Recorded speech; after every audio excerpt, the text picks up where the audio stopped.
Que a graça e o amor de Deus estejam sobre você. Reflexão do Santo Evangelho Diário, nosso dia com Deus. Mateus capítulo 19, versículos 3 ao 12. A nossa reflexão então sobre o Evangelho. Não vou fazer a proclamação, só a reflexão.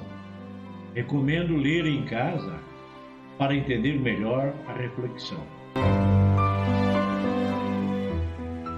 Alguns fariseus naquela época, fariseus eram um partido político, o mais falso possível, né? Eles queriam sempre testar Jesus, sempre querendo colocar Jesus na parede. Então um grupo de fariseus aproximaram-se de Jesus e perguntaram a ele sobre separação, marido, deixar a mulher, para tentar Jesus. Então eles perguntam para Jesus: é permitido que um homem possa despedir sua esposa por qualquer motivo?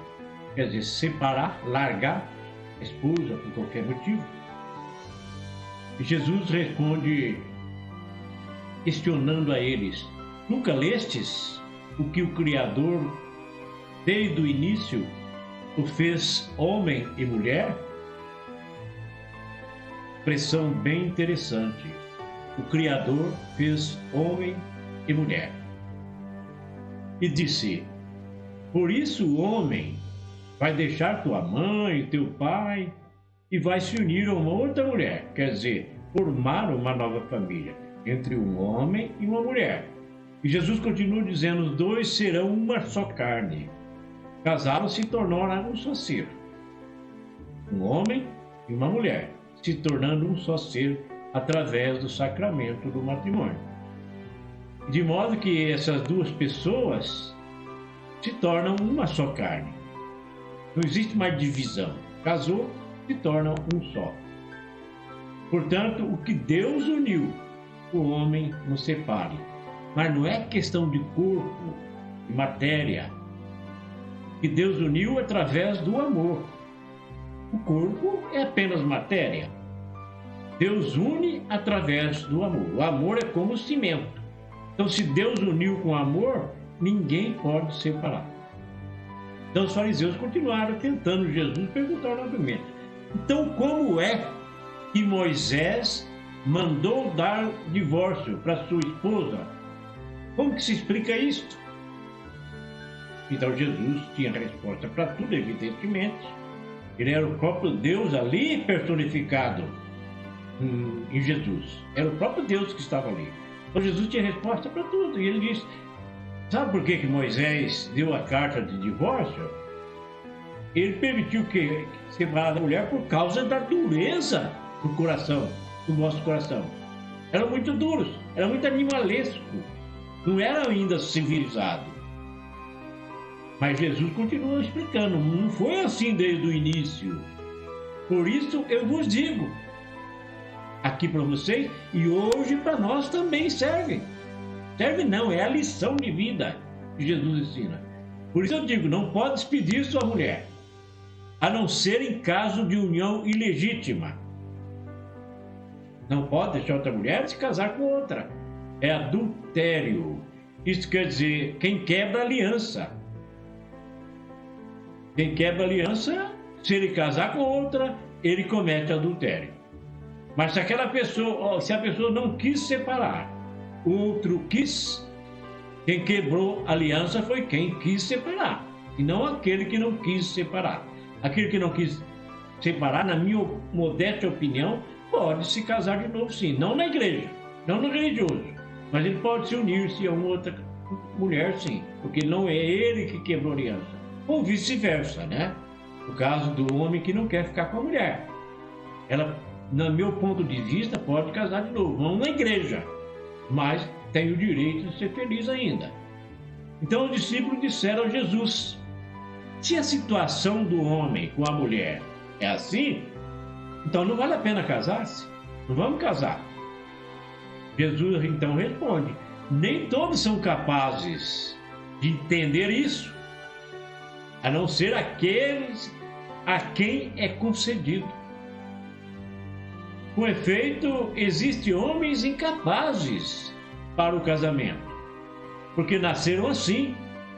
Outros, porque os homens assim o fizeram.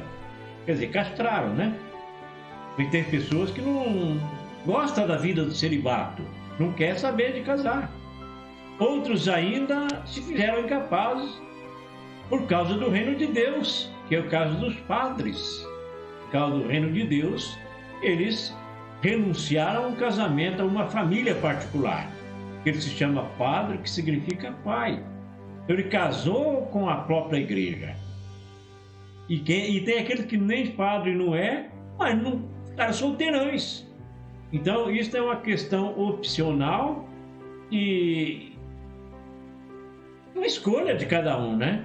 Então, ou até o caso dos padres que não se casam, tem a vida de celibato, né?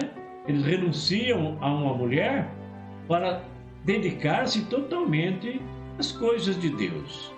Então, o adultério, ele se configura quando os dois estão juntos, não existe motivo nenhum para se separarem, mas o cara vê uma menininha mais bonitinha, mais nova, ele separa da esposa e amiga, né? Amiga com aquela outra mulher, ele está cometendo adultério em seu coração. Mesmo que ele não esteja mais debaixo do mesmo teto com a sua legítima esposa, ele está cometendo adultério, porque ele não quis, ele repudiou a esposa, ou vice-versa, quando a esposa repudia o marido, não quer saber de casar, não quer saber de ficar juntos, e separam. Se é jovem ainda, ele tem o direito ainda de viver a vida, ele tem o direito ainda de ser feliz, mas não foi ele que quis separar. Na minha modesta opinião, como ser humano, na parte civil, ele tem todo o direito de casar novamente. Como eu disse, o casamento da igreja é indissolúvel e só existe um casamento. Não se casa 2, 3 vezes na igreja, no religioso, porque é indissolúvel, não separa, só com a morte de um dos cônjuges se separam. Ou se houver, no caso, uma união ilegítima. No caso, o cara descobre que é um... Vamos dar um exemplo aqui, até meio raro de acontecer, mas irmãos legítimos de sangue que se separam quando é criança, depois se conhecem e se apaixonam um pelo outro, sem saber que é irmãos, e se casam. É uma união ilegítima. Daí podem se separar. Ou também se for enganado. Se a pessoa se casar enganada, achando que o outro é saudável, tem saúde, e depois descobre que é um doente mental, um doente físico, tem defeitos físicos, e não mostrou e não falou a verdade. Então, aí pode, nesse caso, também se separarem e casar outra vez. Mas caso contrário, o casamento do matrimônio é indissolúvel. É um sacramento. E sacramento significa a presença de Deus no meio dos dois. O que Deus uniu, o homem não separa. Mas se existir amor, Deus une pelo amor. Não é pelo corpo, não é pelo sexo, mas pelo amor. Se existir amor e Deus uniu os dois, nada pode separar, só a morte. Então, o sacramento do matrimônio, ele está classificado entre a classe do sacramento como o sacramento do serviço. Por quê? Para dar continuidade à procriação, criar uma família, e a família é a base de tudo, da igreja e da sociedade. Deus abençoe você.